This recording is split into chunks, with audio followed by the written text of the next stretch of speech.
नमस्कार, तुमच्या सर्वांचं स्वागत करतोय आपल्या चॅनलवर। मित्रांनो, गेल्या काही दिवसापासून महाराष्ट्रामध्ये एक चर्चा मोठ्या प्रमाणात होताना आपल्याला दिसत आहे। ती चर्चामध्ये राज ठाकरे आणि उद्धव ठाकरे हे दोघं बंधू जे आहे लवकरच एकत्र येणार आहे आणि दोघांकडनं देखील आहे जे आहे या गोष्टीला होकार देण्यात आलेला आहे। कारण गेल्या काही दिवसापूर्वी एका सभेमध्ये बोलत असताना उद्धव ठाकरे यांनी जे आहे राज ठाकरे यांच्यासोबत युती करण्यासाठी होकार दर्शविला होता।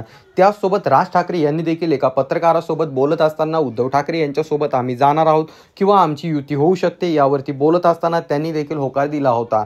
या सर्व गोष्टीमुळे जे आहे संपूर्ण महाराष्ट्राचं लक्ष जे आहे या युतीकडे लागलेलं आहे। परंतु उद्धव ठाकरे आणि राज ठाकरे हे दोघं एकत्र येणार म्हटल्यानंतर या गोष्टीचा सर्वात मोठा फटका जो आहे बीजेपी म्हणजेच भारतीय जनता पार्टीला बसणार आहे। त्यांच्यामध्ये अतिशय भीतीचं वातावरण असल्याचं बोललं जात आहे। परंतु त्याचसोबत आता ही जी युती होती मित्रांनो, हिला तडका देण्याचं काम जे आहे उद्धव ठाकरे गटाचे नेते असणारे अनिल परब यांनी केला आहे।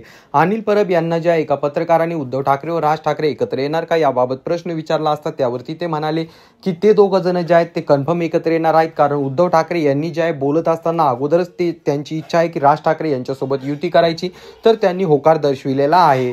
मित्रांनो, आता या गोष्टीकडे जे आहे सर्वांचं लक्ष लागून आहे। अनिल परब यांनी जरी त्या ठिकाणी होकार दर्शविला असला तरी देखील राज ठाकरे यांना जे आहे याबाबत विचारलं असतं त्यांनी सांगितलं की येत्या काही दिवसांमध्ये जे आहे आमचा मेळावा होणार आहे आणि त्या मेळाव्यामध्ये मी सर्वच गोष्टी जे आहे उरकून टाकणार आहे, म्हणजे युती करायची का नाही या संपूर्ण गोष्टी सांगणार आहे। तरी मित्रांनो, या गोष्टीकडे संपूर्ण महाराष्ट्राचं लक्ष लागून आहे आणि तुम्हाला काय वाटतं, जर उद्धव ठाकरे व राज ठाकरे एकत्र आले तर त्यांना या गोष्टीचा फायदा होऊ शकतो का? खाली कॉमेंट करून सांगा। चॅनलवर नवीन असाल तर चॅनलला नक्कीच सबस्क्राईब करा।